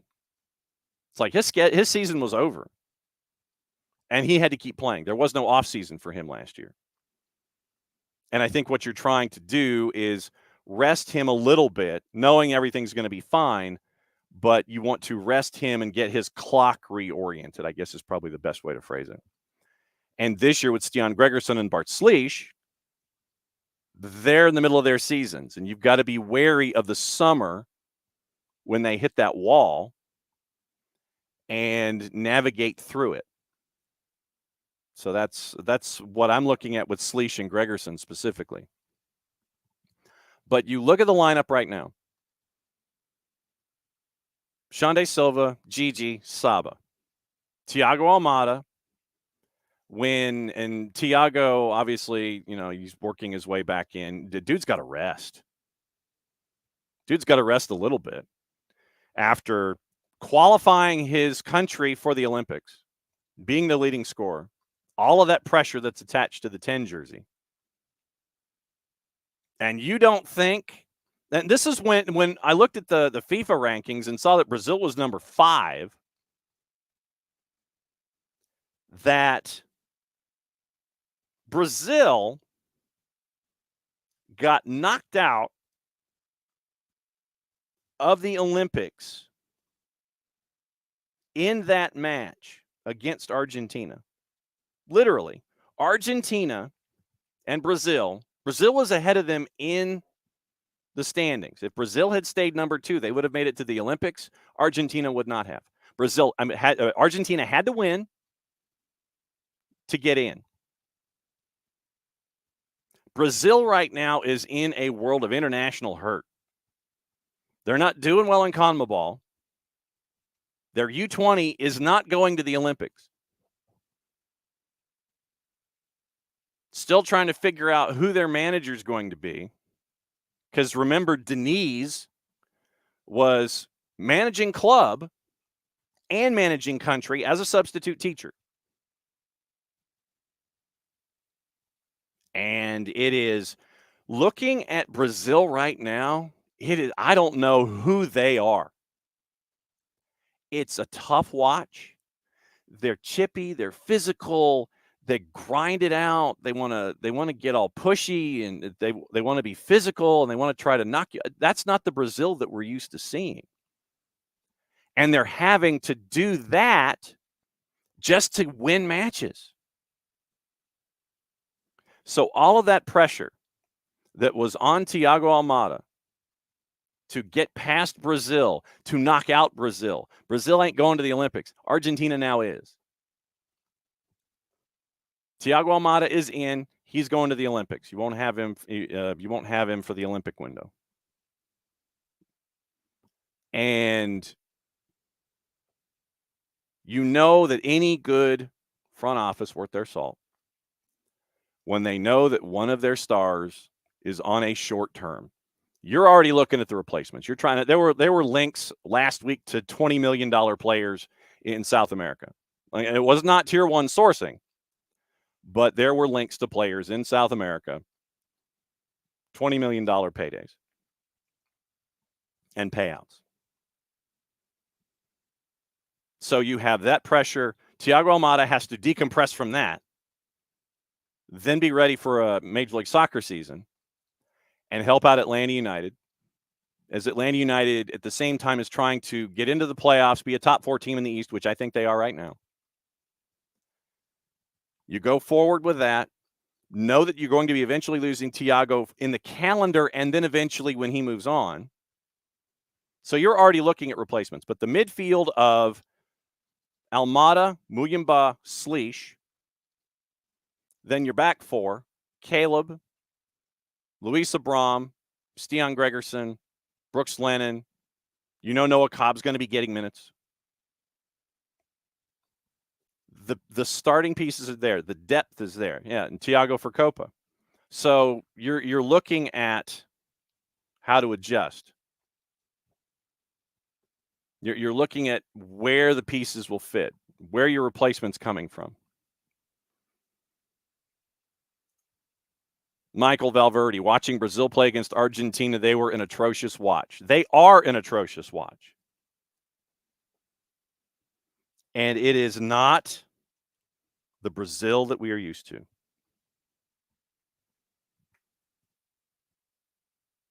But I think that, once again, we talk about the roster for Atlanta United and Thiago Almada. That's going to be one of the questions hanging with the front office. I'm not going to say hanging over, because it's been something that they've been dealing with for a while. Thiago's next stop is where? And then you work on the solutions with that. But, I mean, you look at, and this is probably a cursory look at the Atlanta United roster, and, you're always looking for other folks. You're always looking to help fill in your spaces. And by the way, Atlanta United has a squad of 28 compared to Messi and friends in their squad of 38. Who's in a better situation? I mean, in net, it's probably going to be one of the biggest questions. Josh Cohen, Brad Gazan. Quentin Westberg, your number 3. At the back, I mean, Derek Williams has even shown to be doing well so far, having come into camp. I mean, here's your so I think that here is, here's what you're staring at with Atlanta United. As we go off on an Atlanta United tangent, since we were talking Thiago Almada. At the back, Abram, Gregerson, Derek Williams, Noah Cobb, Efren Morales. Those are your center backs right now. Derek Williams has shown in command. He seems to have stepped right in. So we'll see who it is at center back. I mean, is it Derek and Gregerson? Is it Luis and Gregerson? And Noah Cobb's going to be getting minutes. Efren Morales is probably going to be spending a lot of time with the twos. Caleb at left back, Brooks at right back, Ronald and Aiden. That's what you're looking at the back line. Defensive midfielders, I think Bart Sleesh is going to be the one who stays at home more. We know that Tristan Muyumba likes to go forward into the play. In the midfield, you've also got Nick Firmino. You got Jay Fortune. You got Nick Firmino, and Firmino for me is going to be an interesting case because Nick, as that Swiss Army knife that we've seen with Atlanta United too the last handful of years, I think that's why Nick sticks. I think that's why he sticks because, hey, I need somebody. I need somebody in the central midfield. I need somebody on the wing. I need somebody to be my attacking guy. I need somebody to be I need somebody to be on the right. I need somebody in the middle. Nick can be that guy. And it's been fun to see that development. Dax McCarty, he's going to be the one to come in, give you 20 or 30 minutes, stir up some trouble, draw some cards, be a spot starter for you with schedule compression and cup competition, those kinds of things. That veteran presence that we've had in the past. Unfortunately, the veteran presence has been injured in the past. So Dax McCarty's going to be that guy. Aiden Torres going to be spending a lot of time with the twos. But Aiden Torres at the age of 16 in the midfield. That's going to be a story worth watching, and we're going to keep an eye on that one. You've got up top Saba, Shande Silva, Mosqueda coming off injury, Luke Brennan, Tyler Wolf.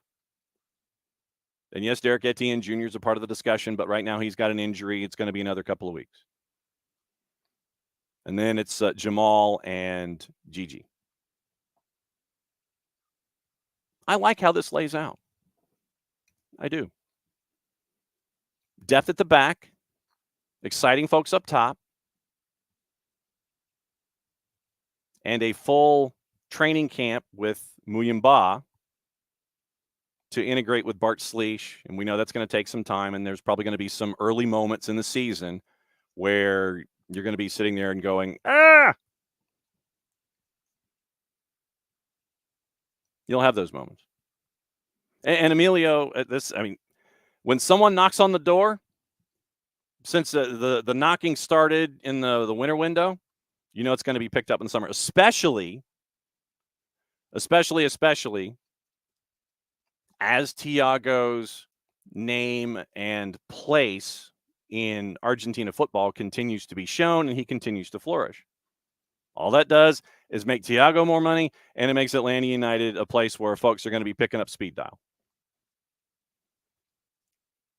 So there you go. So it'll be interesting. We'll talk to all of our friends next week. Jason's going to be on the show, I think, Thursday. Nico will be on the show Thursday. Kevin Eagle will be on the show Friday. We'll grab our friend Lucas Panzica and talk about Nashville. We'll get him in here. I'll shoot an email to Glenn Davis and find out what's going on in Houston. And we'll continue to chase after folks and lay everything out. Remember, Monday, we're going to catch up with Abe Gordon, Garrett Chapman to get the Atlanta United point of view. Bart Keeler will be in on Monday, and Prim and Proper, the review, will be on Monday. So Monday will be our traditionally stacked Monday. Reaction Monday is always going to be stacked. Hour number 1 about Atlanta United. Hour number 2, national team, reffing down here, Prim and Proper, all those kinds of things. But yeah, next week we're going to catch up with the Armada of the SDH family and get the wide-ranging previews about everything going on in and around Major League Soccer as we get ready for the season. Kefsi to Abby. Wonder if we can get some Marshall Island scarves sold at Tailgate by having a sign with the story. Because see us sponsoring a portion up front and seek the cost recovery at point of sale. Kefsi, I got a box. I have a box of 40. Where is it? Right there. Kefsi, I got a box of 40 right there. So you want a one-sheeter to post at Tailgate? We could do that. I got 40 in my hand right now. And we are ready to help out the Marshall Islands. Let's take the tour. 10 minutes to go. We'll take the tour and see what else is going on this or any other planet when it comes to the sport. It'll be what to watch, where to watch it, and we'll be going through all of that. Let's see. Chelsea's made the offer to Brighton Center Recruitment. Aha, okay. So we now have an update from Tom Morgan at the Telegraph, and Ropes and Tom, you might want to plug your ears. Everton and 777 partners are expecting contact from the Premier League this week as the directors and owners test finally reaches its conclusion. All outstanding questions have been answered. Don't know what the answers are, with the club still confident it will learn its fate within the next 2 weeks. Approval from the FA, the Women's Super League and Championship Board is also pending. Sources confirming due diligence is ongoing. Premier League contact with 777 over the coming days expected to include an exact date for a decision. Others with an understanding of the clearance process expressed some caution around the likelihood of 777 being given a specific date this week. Premier League never details a public timeline for the process. Newcastle had 18 months to wait before they got the PIF takeover.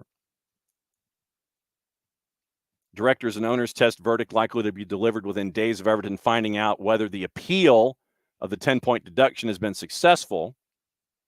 777 still optimistic, but you'll remember that Everton, the 777 specifically, our friends at Yosimar Football, Josimar Football, Football, have done some great investigation work about 777 partners and how their finances are kind of on wet sand. Everton, hit by claims takeover, could be in danger by allegations regarding one of the subsidiaries, the Bermuda-based reinsurer. Remember that reinsurer was in trouble in the state of Utah. And state of Utah and Bermuda were talking to each other about 777 and how much trouble they're causing. 777 getting 40% interest rates on loans, if I remember correctly. So you've got that to look at. Doubtful with all this. I mean, honestly, with all the investigations going on in Utah and Bermuda and subsidiaries and money and high interest loans, I don't know how this gets done. With 777 specifically, I don't know how this gets done. So that's your update from Everton. And we'll see what happens. We'll see what happens there. Like I said, I'm not too optimistic about it. I'm really not. Chris Wilder has been charged by the FA after comments about Sandwich-gate from Mike McGrath. Get this. Wilder's been charged by the FA with improper conduct in the fallout of his rant about sandwiches.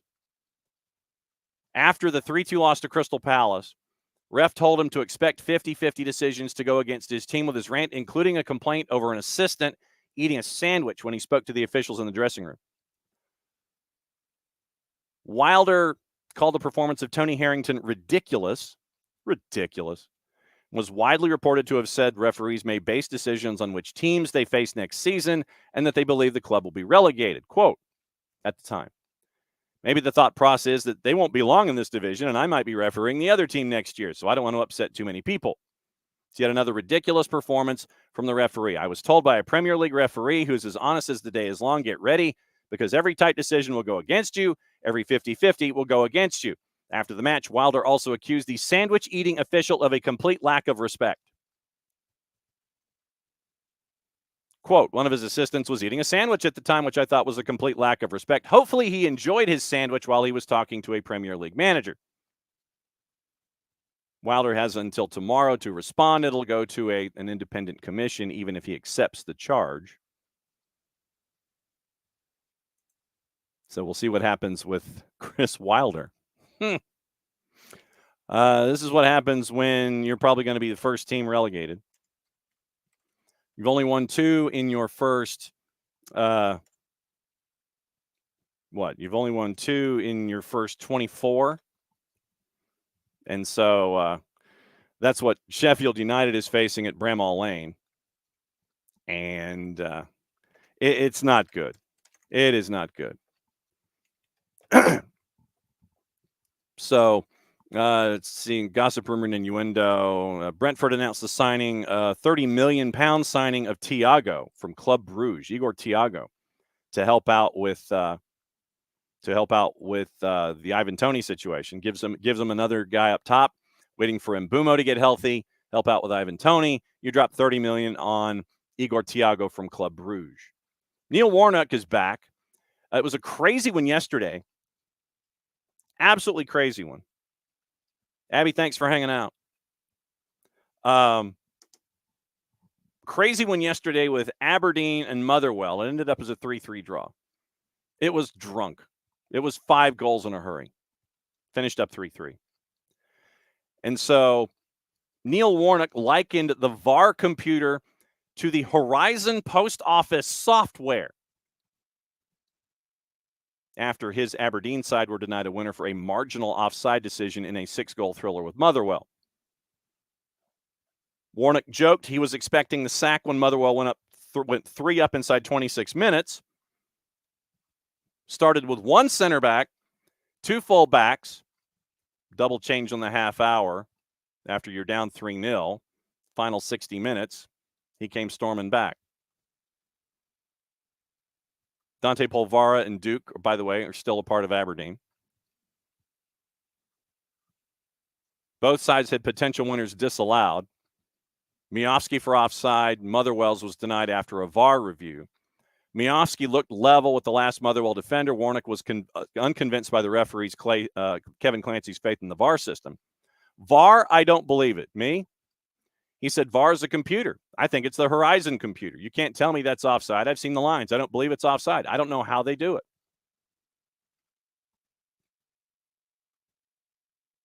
Warnock reacted swiftly to change after Motherwell went 3 up, but he admitted Dave Cormack might have been thinking similarly, quoting Warnock. I was thinking, what times are the planes to Cornwall tomorrow? Expecting a call on the bench from Dave. We lost Jensen this morning to an illness, so we changed it. I thought we could play that way, but it showed we couldn't. All I'm going to do is say this. All I'm going to do is say this when it comes to VAR. And, we could have Bart talk about it on Monday. If it's offside by a little, it's offside, period. That's it. I mean, this is not rocket science for anybody. If the computer says, even by the lines drawn up, that it's offside by a little, it's offside, period. Bottom line. Offside, period. I mean, this ain't hard. If you've got a problem with offside, change the rules. Change the rules. Change the rules of the game if you're that mad about it. Gossip, rumor, and innuendo, and then what to watch, where to watch it before we go. And Michael Valverde, by the way, you're not the only one that blames Taylor. Gossip, rumor, and innuendo this morning. Because once again, remember, windows are still open for a while, especially in South America. Wolves could sell Pedro Neto this summer to ensure they don't breach PSR, profit and sustainability. This is from the 3-letter paper. Take the information at your own peril. Liverpool, Arsenal, Spurs, Manchester United admirers. Makes it seem like it's a want ad or something. Swipe right for Pedro Neto. Manchester United expected to reach an agreement with Dan Ashworth for director of football early next week. 4-letter paper. Everybody knows that United's interested in Dan Ashworth. It's the compensation package that is going to be the issue. United also considering a move for Crystal Palace's Michael Olise. Newcastle would be due more than $6 million in compensation if Ashworth leaves. That's what you've got to get figured out. United also want to sign Brazil defender Gleison Bremer from Juve in the summer. Barca have made Amadou Onana their main summer transfer target, turned down the chance to join Arsenal in January. Graham Potter's a candidate to replace David Moyes if he leaves West Ham at the end of the season. That's from our friends at The Telegraph. Lucas Paquetá being tracked by Manchester City. City and Liverpool among the clubs interested in Shakhtar Donetsk midfielder Georgi Sudakov. Barca monitoring Lauren Hemp. Her Manchester City contract expires in the summer. Barca want £85 million for Frankie de Jong, who's been linked to Manchester United and Chelsea. Everton and Palace are monitoring Marseille striker Iliman Ndiaye. Chelsea have offered a contract to Lyon head coach Sonia Bonpastor. We talked about that yesterday. Newcastle may have another chance to sign Sunderland's English midfielder Chris Rigg after failing to do so in the summer. That reminds me, I forgot to check the Telegraph and see if there was anything going on news-wise. No, we did. We checked the Telegraph. All right, what to watch and where to watch it from our friends at Soccer America. And once again, remember, biggest stories today, Messi and friends, they're in trouble financially. So they've got to figure out what to do. And in jettisoning some of that experience, they're going to have to rely on younger dudes to help get them through it. And younger dudes that don't have a lot of match experience in Major League Soccer. Copa Libertadores tonight on beIN Nacional Asunción and Aucas at 7:30. That's also simulcast on beIN en Español. If you don't have beIN, if you don't have Liga 1 Max Pro, if you don't have CDO for the fans, Nuestra Tela, TC, you can get it in one place, fntz.co/soccer down here. It's our friends at Fanatis. You subscribe, fntz.co/soccer down here. Helps them out, helps us out, all of the above. And it continues your degenerate nature in chasing after watching soccer all day long. Beach Soccer World Cup was early this morning. The CONCACAF Hemispheric Extravaganza has the reverse fixtures tonight. Toluca Herediano at 8 and Monterrey and Comunicaciones at 10:15. 2 to NA has Europa League today. Doubleheader, Feyenoord, Roma, Milan, and Rennes. Milan and Rennes is being simulcast on Unimas. On Season Pass tonight, hey, Messi and friends, we'll get to see what the lineup looks like. It's Messi and Newells. Messi and friends and Newells at 7:30. My guess is it's Jake and Taylor. Unless it's Tyler Terrens and Kalen Carr. Asian Champions League, just starting Sepahan and Al Hilal. Europa League kicks off at 12:45, as does Europa Conference League. Watch it on Paramount Plus, or better yet, just find the Golazo show. Copa de la Liga tonight in Argentina, 3, 5, 7, and 7:30. VIX has a lot of Europa League. They've got a lot of Conference League, including Legia Warsaw at 12:45. And they also have the simulcast of the CONCACAF Hemispheric Extravaganza tonight from 8 and 10:15. That is what to watch, where to watch it, and that is what we got to talk about today. We went our standard bunch of different directions. Happy Thursday, Abby. And like I said, Michael, you're not the only one to blame Taylor. Tomorrow, once again, we will be in Huntsville getting ready for Blast-Off Battle, and we'll have our friends from Beyond Goals. I think it's Parky's turn at 9:30, and we'll get you ready for the weekend, and we'll discuss things and at 9 and from 10 and beyond. And remember, tonight, Johns Creek hosting Carrollton on the network. It is Jason and Drew Dickinson on the call. They will have it for you. Soccerdownhere.mixlr.com, mixlr.com. Set your notifications. Click the links, and you can watch and you can be a part of it tonight. Tomorrow, once again, Chapel Hill and Alexander boys match at 7:30, and then Blast-Off Battle doubleheader tomorrow. Blast-Off Battle tomorrow, doubleheader, 5 and 8 Eastern. We'll be on a couple of minutes beforehand and set up the table for you. It is South Georgia Tormenta and Chattanooga at 5, and it is Huntsville City Football Club and UAH Chargers at 8. I'll be on the call for those. We'll have guests, we'll have fun, we'll have friends, and it'll be from Wicks Family Field and Joe Davis Stadium. The inaugural Blast-Off Battle, and if you want tickets, $15 a day, $25 for the full weekend, HuntsvilleCityFC.com, and you can be there, and we'll discuss the entire weekend. So matches on Friday, brewing visit at Yellowhammer on Saturday night, matches on Sunday, then we all drive home, and we're back at it again because Major League Soccer season starts not this weekend, but next weekend, and we're off and running in 2024. So thanks to all of you guys for hanging out as you always do. We'll be back at it again tomorrow, and Maddie Cruz will be on the 1s and 2s, and we'll have our cavalcade of stars and thoughts as we get ready for yet another busy weekend here on the SDH network. So for everybody here, I'm just John. Thanks for hanging out with us for another go around. Play it safe, everybody. Mucho platial. Since it's the end of the show, that means I get to do this. We'll see you in 21 hours and 55 minutes.